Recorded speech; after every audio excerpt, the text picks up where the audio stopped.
Hi friends, మన నవరాత్రుల సందర్భంగా మన మేడం గారు రోజుకు ఒక శక్తిపీఠం గురించి మనకు ఎంతోగా వివరిస్తున్నారు. ఈరోజు కంచి కామకోటి పీఠం గురించి చెప్తారు. పరమశివుడు చెప్పాడు కదా, అతను కాత్యాయని మహర్షి ఆయుష్ 8 సంవత్సరాలు మాత్రమే. 8 సంవత్సరాలు అవగానే ఇతను మరణిస్తాడు, నా లోకంకి వచ్చేస్తాడు అని అన్నాడు కదా. ఇలాగే 8 సంవత్సరాలు మెల్లిగా అయిపోయింది. ఈ 8 సంవత్సరాలు ఎప్పుడైతే పూర్తి అయిపోయిందో అప్పుడు ఏమిటైందంటే ఇతనేమో కాలం చేశాడు. కాలం చేసినంత అప్పుడు ఈ పిల్లకి కరెక్ట్గా ఎన్ని సంవత్సరాలు వచ్చాయి? 16 సంవత్సరాలు. 7-8 ఏళ్ళ వయసు అప్పుడు వచ్చాడు. 8 ఏళ్ళు ఇతను దగ్గర ఉన్నది.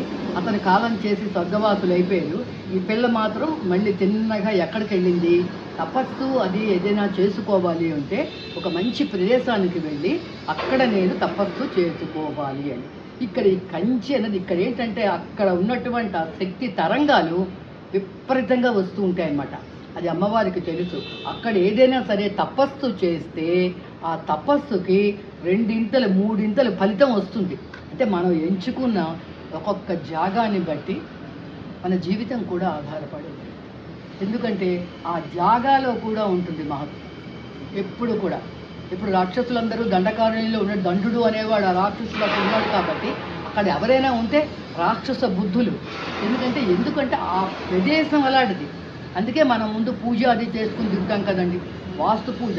అసలు వాస్తు అంటే ఎవరు? రాక్షసుడే.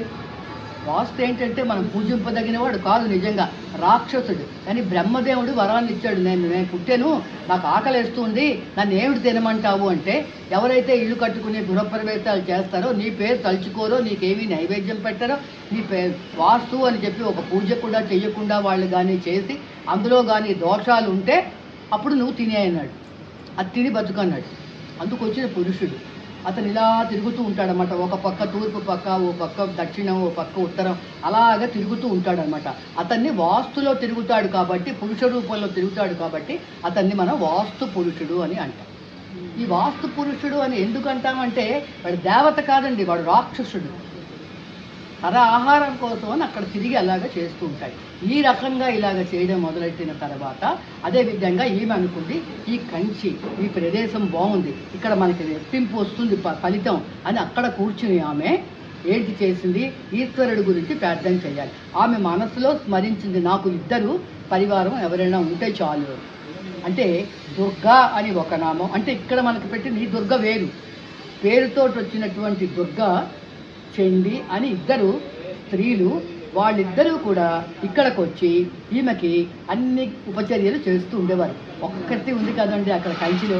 అప్పుడేవి పట్టణాలు అవి ఇల్లు వాకళ్ళు గృహాలు ఏమీ లేవు. ఇక్కడ సేవ చేస్తూ ఉండేవారు. సేవ చేస్తున్నప్పుడు ఈమె చెప్పింది, నేను తపస్సు చేసుకుంటాను దుర్గా, నువ్వు నాకు కావాల్సినవన్నీ చెయ్యంటే, అలాగే మాత నేను నీకు సేవ చేస్తాను అని. మరి ఈ దుర్గ అనుకోకండి మీరు, ఆ దుర్గ వేరు, ఈ చెండి ఇద్దరు వేరు. వాళ్ళు ఈవిడికి అన్ని సేవలు చేస్తూ ఉండేవారు. చేస్తూ ఉంటే ఈవిడ అలాగా వాళ్ళు చూస్తున్నారు కదా, ఈ తపస్సు అలా చేసుకుంటారు. ఆ తపస్సు చేసుకున్న తర్వాత వాళ్ళకి ఏమైందంటే విపరీతంగా తపస్సులో వాళ్ళు మునిగిపోయి ఉంటూ ఉండేది ఆమె. అలాగ తపస్సు చేసుకుంటూ ఉంటే ఈశ్వరుడికి ఏమిటి, ఈ తపస్సు తాలూకు వేడంతా కూడా ఇలాగ ప్రజ్వరిల్లి మొత్తం ప్రపంచకం అంతా కూడా వ్యాప్తి చెందింది. ఆ వేడి, ఆ తపశక్తితోటి వేడి అనమాట. ఆ వేడి వల్ల పెట్టి ఈశ్వరుడు అనుకుంటున్నాడు, నాకేమిటి ఇంతలాగా విపరీతమైనటువంటి శరీరంలోంచి వేడి వస్తుంది ఏమిటి అని, చల్లదనం ఉండాలి నాకు అని గంగని పిలిచాడు.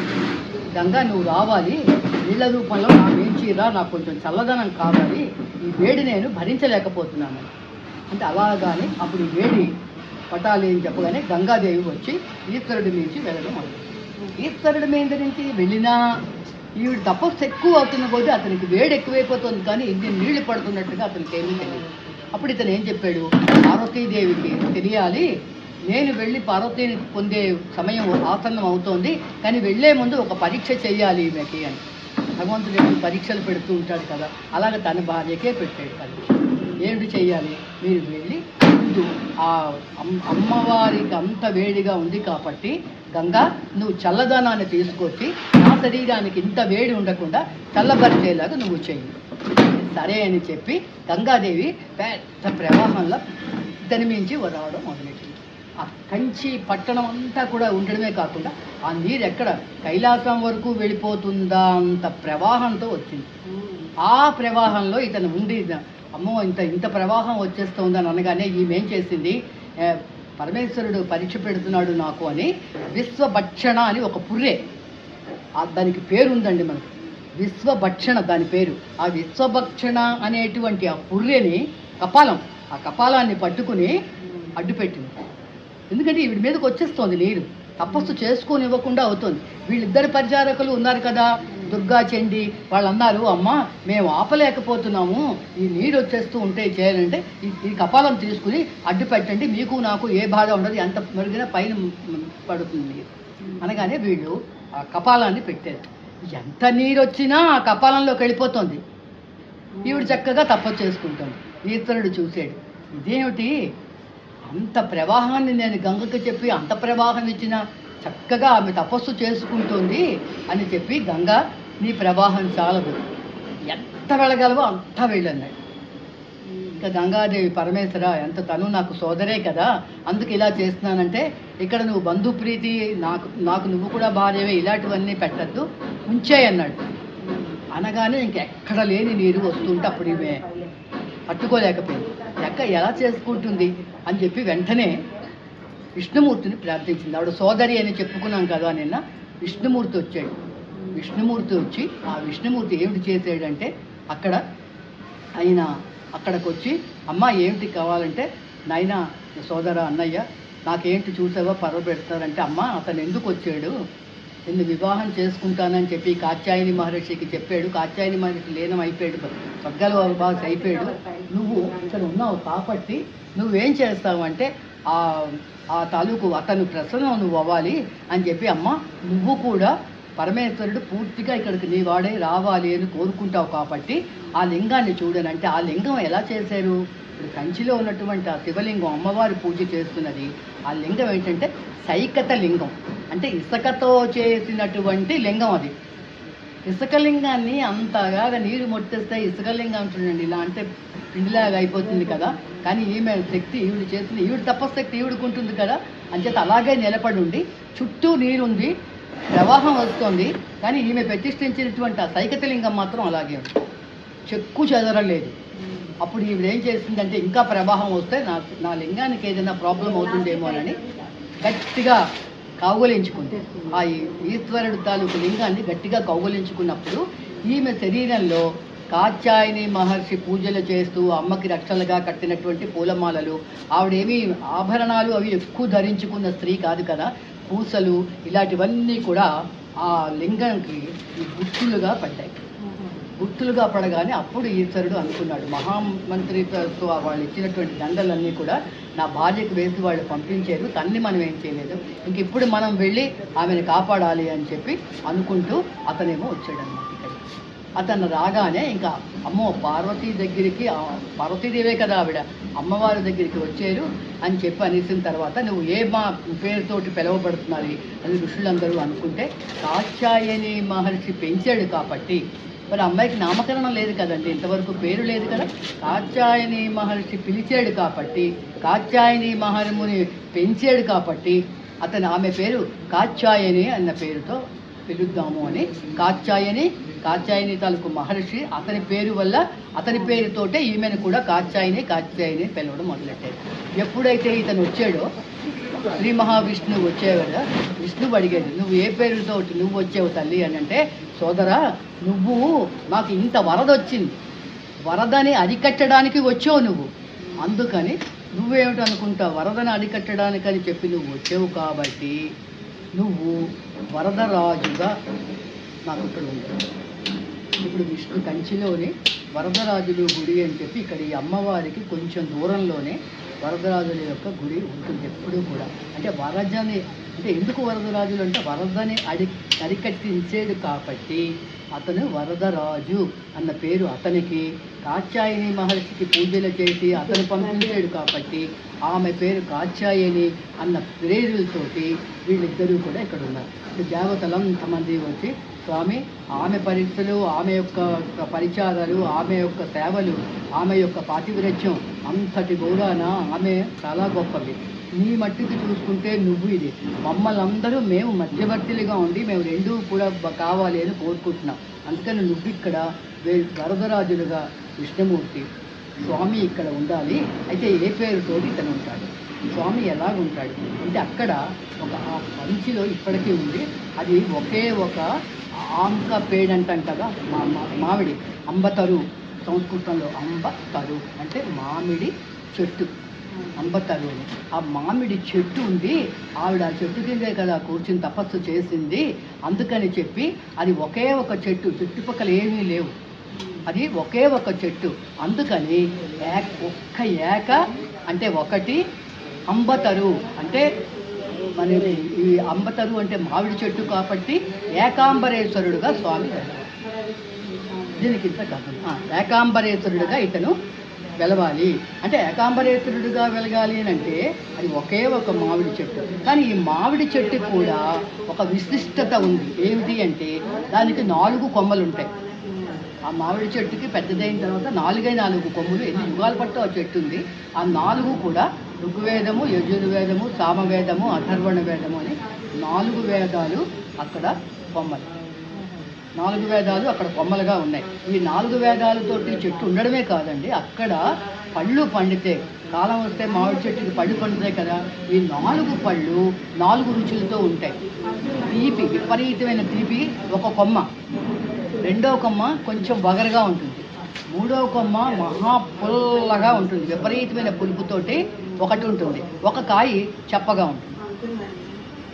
అలా అంటే 4 కొమ్మలు 4 వేదాలుగా కీర్తించబడిన ఈ 4 కొమ్మలు 4 రకాల రుచులతోటి అక్కడ ఈ 4 రకాల గుర్తులతోటి ఉన్నందుకు దాన్ని ఏకాంబరంగా అంటే ఒకే ఒక మామిడి చెట్టు అక్కడ ఉండడం వల్ల ఆ స్వామివారు ఏకాంబరేశ్వరుడు అయ్యాడు. ఏక అంబరు అంటే ఒకే ఒక మామిడి చెట్టు. అది ఏమిటంటే ఇప్పటికీ కూడా కంచిలో అంటే ఇప్పుడు అన్ని దేవస్థానం వాళ్ళు తీసుకుని డబ్బులు మనకు ఎవరు ఇస్తే వాళ్ళే మనకి అని డబ్బుల యొక్క ప్రలోభంలో పడి అన్ని చేస్తున్నారు కదా. కానీ ఇక్కడ కంచిలో మాత్రం ఇది సంతానాన్ని వృక్షం అంటారు. ఒకటి వేదాలు, రెండోది సంతాన ఫలదాయని. అంచేత ఆ చెట్టు కాలంలో వాళ్ళు ఏంటంటే చాలా జాగ్రత్తగా చూసుకుంటారు. పళ్ళు పండుతాయి. ఆ పళ్ళని ఇప్పుడు మన వాళ్ళు ఏంటంటే ఆ కాచిన పళ్ళు కూడా ఒకసారి పళ్ళన్నీ పండాక దాన్ని తీసి వేలం వేసి ఎవరికైనా పిల్లలు కావాలంటే పట్టుకెళ్ళండి అని చెప్పి ఆ వచ్చిన డబ్బుని బట్టి వీళ్ళు తీసుకుని వాళ్ళు పంచిపెట్టి అందరికీ ఇస్తున్నారు. పూర్వం అలా ఉండేది కాదు. ఎవరైనా మనస్ఫూర్తిగా మాకు సంతానం కావాలి, మాకు ఆ ఏకాంబరేశ్వరుడు ఇచ్చినటువంటి ప్రసాదం కావాలి అని వీళ్ళు వెళ్ళినప్పుడు అక్కడ ఆ మామిడి పళ్ళని అట్టిపెట్టి, అమ్మ మీకు సంతానం ఉన్నారా లేదా అంటే లేదండి మాకు సంతానం, అందరూ వెళ్తారు పిల్లలు లేరు మాకు కావాలండి, వాళ్ళకి ఈ మామిడి పళ్ళని ప్రసాదంగా ఇస్తే వాళ్ళు పూజించి తప్పకుండా గర్భవతులయ్యి పిల్లడు కానీ పిల్లవాడు కానీ వాళ్ళకి పుట్టి మంచి ఆరోగ్యంగా ప్రయోజకులు అయ్యేవారు. ఆ గొప్పతనం ఇలాగా కంచి తాలూకు గొప్పతనంలో ఈ ఏకాంబరేశ్వరుడు ఆలయం అమ్మవారు ఏంటంటే కాచాయని. అయితే వీళ్ళిద్దరికీ మనం వివాహం చేయాలని అనుకున్నారు కదా దేవతలందరూ వచ్చాక, మరి ఇక్కడ కన్యాదానం చెయ్యాలి. విష్ణువు ఎలాగూ వచ్చాడు, కన్యాదానం చెయ్యాలి కాబట్టి విష్ణుమూర్తే కన్యాదానం చేస్తాడు, లక్ష్మీదేవిని కూడా పిలుద్దాము అని చెప్పి లక్ష్మీదేవిని పిలిచి విష్ణువుని కూడా ఆహ్వానించి స్వామి నువ్వే కన్యాదానం చెయ్యి అని చెప్పి వీళ్ళు ఏమిటంటే వీళ్ళిద్దరికీ కూడా అంటే అమ్మవారికి లక్ష్మీ వీళ్ళకు కూర్చోపెట్టి కన్యాదానం చేయడానికి వీళ్ళు నిర్ణయం చేశారు. 3,000,000 దేవతలు వచ్చారు. అంతమంది కలిసి ఈ కాంచీ పట్టణంలో వీళ్ళంతమంది కలిపి కూర్చుని వరదరాజులుగా విష్ణుమూర్తి కూర్చుని లక్ష్మీదేవి సమేతంగా కన్యాదానాన్ని చేస్తే స్వామి ఏకాంబరేశ్వరుడుగా అతను కుమారుడుగా అంటే పెళ్లి కుమారుడుగా కూర్చున్నాడు. ఈమె పెళ్లి కుమార్తెగా కూర్చుంది. ఎక్కడ లేని దేవతలు వచ్చి ఇక్కడ బ్రహ్మాండంగా కళ్యాణ ఉత్సవం జరిగింది. ఈ కళ్యాణ ఉత్సవం జరిగిన తర్వాత వీళ్ళంతమంది కూడా ఎంతో ప్రేమగా మనకు అంత జరిగాయి కాబట్టి మీరు ఇక్కడే ఉంటే బాగుంటుంటుంది, ఋషులందరూ మీరు నివాసమై ఉండండి కంచిలో మీరు అని అన్నారు. అంటే సరే ఇక్కడే స్థిరస్థాయిగా మనం ఉందాము, ఇక్కడే ఉండి మనం అంతమంది కూడా చక్కగా నిర్ణయం తీసుకుందామని చెప్పి వీళ్ళంతమంది అక్కడ ఉండి దేవతలందరూ కలిసి వీళ్ళిద్దరికీ ఏకాంబరేశ్వరుడికి కాత్యాయని అమ్మవారికి వివాహం చేస్తున్నప్పుడు ఈవిడ పొంగిపోయి ఎంతో కృతజ్ఞతతోటి నేను ఇన్నాళ్ళు చేసిన తపస్సు కొట్టి కాత్యాయని మహర్షిని ఆరాధించి నేను ఇప్పుడు పెళ్లి కూతురుగా మారాను అని చెప్పి ఎంతో ఆనందంతో అక్కడికి వచ్చిన ఋషులేమిటి, పరివారాలేమిటి, జనులేమిటి అంతమంది పక్క ఎంతో సంతోషంతో పెద్ద కన్నులు చేసుకుని అలా అందరినీ చూసి ఎవరి మనస్సులో ఏ కోరిక ఉంటే ఆ కోరిక తీర్చేసింది ఆవిడ. అప్పుడు వాళ్ళందరూ అన్నారు, అమ్మ కామము అంటే కోరిక, నువ్వు కోరికలన్నీ తీర్చావు మాకందరికీ కూడా, మేమందరం ఎంత అదృష్టవంతులమో, అందుచేత నువ్వు ఎలా తీర్చావు కోరికలు, నీ కళ్ళతోటే ఇలా చూడగానే మా మనస్సులో అన్ని కోరికలు తీరిపోయాయి, అందుకని కామాక్షిగా నువ్వు ఉంటావు. ఆ పేరు నువ్వు కామాక్షిగా నిలబడు, ఎందుకంటే నీ కోరికలన్నీ ఒక్క చూపుతోటి అయిపోయాయి. అందుకని చెప్పి కామం కళ్ళు అక్షి అంటే కళ్ళు కదా. ఈ అక్షి అనే పేరుతోటి మనకి ముగ్గురు అమ్మవార్లు ఉన్నారు. ఎవరెవరు? ఇప్పుడు కంచి కామాక్షి, మధుర మీనాక్షి, కాశీ విశాలాక్షి, ఈ ముగ్గురు ఉన్నారు. ఈ ముగ్గురు కూడా అక్షి అక్షి అక్షి అని పెట్టినప్పుడు వీళ్ళ ముగ్గురికి కూడా గత 3 తాలూకు జన్మలలోనే కూడా పరమశివుడే వీళ్ళకి ఇప్పుడు ఏకాంబరేశ్వరుడిగా చేసుకున్నాడు కదా.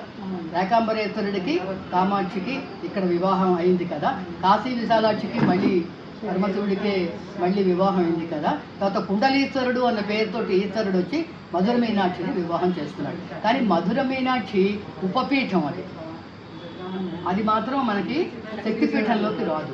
ఉపపీఠాలు బోల్డ్ అని ఉన్నాయని చెప్పాను కదా, కొన్ని లక్షల్లో ఉంటాయని చెప్పి. అందులో మధుర మీనాక్షి కూడా ఒక ఉపపీఠం. అయితే ఇక్కడ ఇవన్నీ అయినప్పుడు ఈ అమ్మవారు చూసారా, ప్రవాహం గంగ గంగ గంగ వదిలించింది కదా. ఈ గంగని ఈమె ఇన్ని రకాలుగా వదులుతున్నందుకు ఏమిటైంది, అక్కడ ఆ గంగలోంచి కొన్ని జలచరాలన్నీ వచ్చాయి. బల్లులు, తొండలు, మా తర్వాత ఉడతలు, ఇవన్నీ కూడా నీటిలోంచి వచ్చి అవి అన్నాయి, పరమశివ మమ్మల్ని చూస్తే అందరూ అసహించుకుంటారు, ఎవరైనా బావు ఎంత బాగుందో బల్లి అని ఎవరైనా అంటామా, చిచి బల్లి అనేసి అంటే, అయితే ఒకటి పని చేద్దాము అనేసి ఇతను వరదరాజు చెప్పాడు, ఇక్కడ బల్లిలు, ఒక వెండి బల్లి, ఒక బంగారు బల్లి ప్రతిష్ట చేద్దాము, ఎందుకంటే ఈ జలాచరాలు అన్నీ వస్తాయి. ఇంకొకటి ఏంటి, బల్లిలో ఉన్న విశేషము, ఆ బల్లి ఎప్పుడు కూడా నీరు తాగదండి, నీరు ఉండద్దండి. అందుకని ఏంటంటే దానికి ఎప్పుడైనా దమ ఏదో పురుగులు తింటుంది, దానికి ఆ పురుగులు తినగానే కిచ్చుకుని అరుస్తుంది, మన బల్లి అరుస్తుంది ఏర్పడుతుంది. అప్పుడు మనం ఏదో ఒకటి మన నామం శివ లేదా కృష్ణ, శివ లేదా కృష్ణ అలా అన్నామంటే దాని దాహం పోతుంది. దాని దాహం పోయి అది మనకి వరాలు ఇస్తుంది. అయ్యో నాకు దాహం వేస్తుందని నేను కచ్చికచ్చమని అనగానే వాళ్ళు నన్ను కృష్ణ అన్నారు, లేకపోతే శివ అన్నారు, లేకపోతే రామ అన్నారు అని దానికి దాహం పోయి అది మూగజీవి, వాళ్ళకి పాపాలు ఏమిటి ఉంటాయి, ఏదో చేసుకున్న కర్మ వల్ల అలా పుట్టింది, అది మనకు వరం ఇస్తుంది. ఆ వరం మనకిచ్చినప్పుడు మనకి ఎంతో మంచిది. అది ఏమిటి తలుచుకుని మనకు వరం ఇచ్చిందో అది పూర్తిగా అవుతుందన్న తాలూకు ఇది కూడా ఈ కథలో మనకు చెప్పాడు. అందుకే అది అయితే మాకు చిరాగ్గా ఉంటుంది, ఆ బల్లి ఏది పడితే బల్లి పడాలి అని తెలుసుకుంటాం, కానీ అబ్బా నా మీద బల్లి బాగా పడ్డాలి అని ఎవరు అన్నాం. అదే దీనికి బల్లికి ఏమిటి ఫలితాలు ఉంటాయో అదే తొండ, ఉడత, వీటికి కూడా అవే ఫలితాలు ఉంటాయి. అందుకని ఏంటంటే బల్లి పడినా, ఉడత పడినా, తొండ పడినా మనం ఏం చేయాలి అంటే కంచి నామం తలుచుకుని ఏదో ఒకటంటే దానికి కష్టం పోతుంది. తర్వాత ఏంటవుతుంది అంటే ఆ పడినటువంటి దుర్గుణం ఏదైనా మనకుంటే అది పోతుంది. అంతేకాదు ఇంకా ఎంత పవిత్రత ఇచ్చాడంటే, మనం బల్లి కంచి వెళ్ళి వస్తామండి, అందరూ కంచి వెళ్ళరు కదా. అందుకని వాళ్ళ మీద బల్లి పడితే అయ్యో బల్లి పడ్డాదండి, చేతి మీద ఉన్నదండి, బుర్ర మీద పడ్డాదండి, ఇక్కడ పడ్డాదండి అంటాం కదా.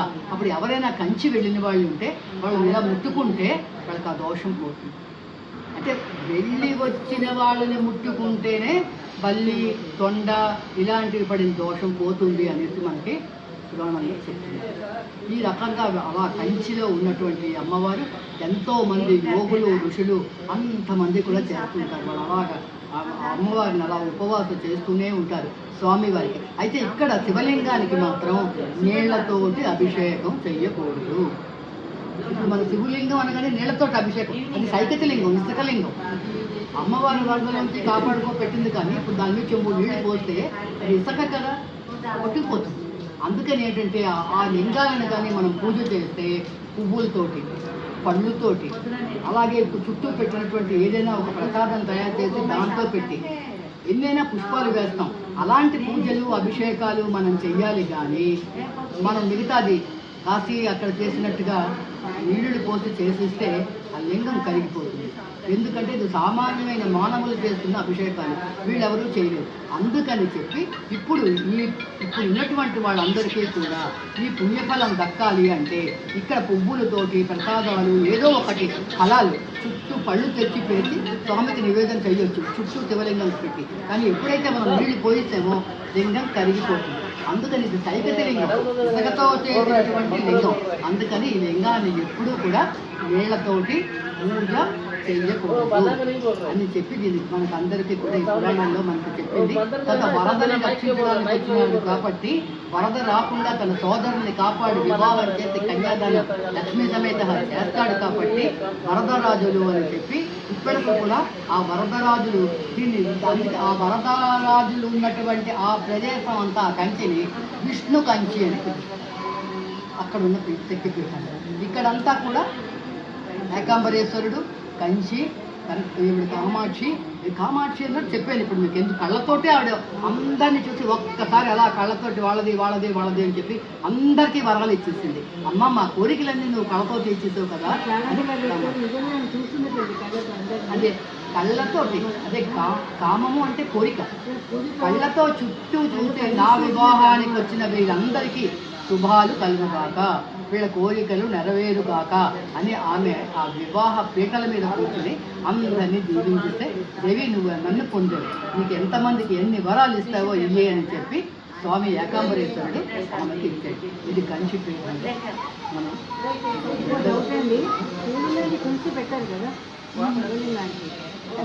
శివలింగాన్ని పెట్టారు కదా, ఇచ్చారు.